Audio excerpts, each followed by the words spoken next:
I figured I would see how the range is doing on my Tesla Model Y rear-wheel drive since I've owned it for over a year.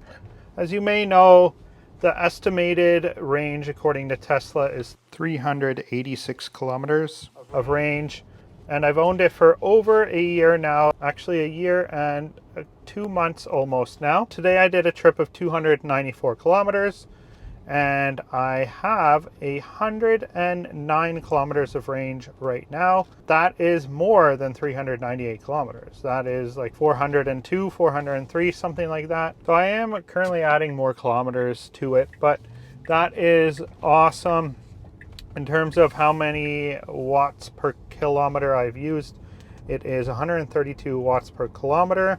I've used 39 kilowatt hours total for this trip that I've done of 294 kilometers. But yeah, it's holding up well.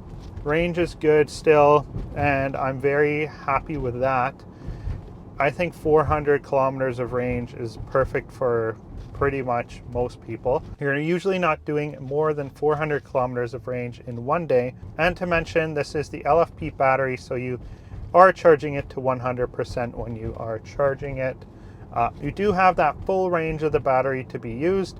Now in the winter time, of course, that range is cut down to maybe 325 kilometers, something like that. Maybe you can squeeze 330, 340 out of it in one day.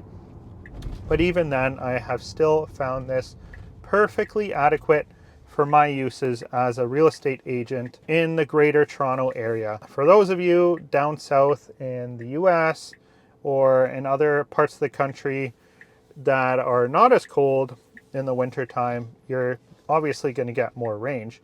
And if you are in places like Edmonton, Alberta, Winnipeg, things like that, you're probably going to get less range than I am in the winter time, but you should still get a decent amount of range here in the summer / spring, fall weather. For example and perspective on how the weather is today, it's 19 Celsius, it's been cloudy, it's been rainy, and the driving that I've done has been mainly highway, so highway speeds up to 120, 124-ish kilometers an hour, and then down into the city ranges as well, a bit slower. So yeah, that's it. Battery's been holding up well. I hope this video helps you guys and gives you some perspective on the vehicle and how it holds up after a year of use in terms of the battery.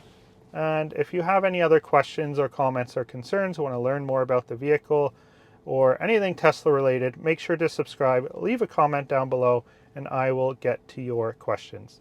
Have an awesome day. My name is David with Teslas in Canada, and watch some of these other videos.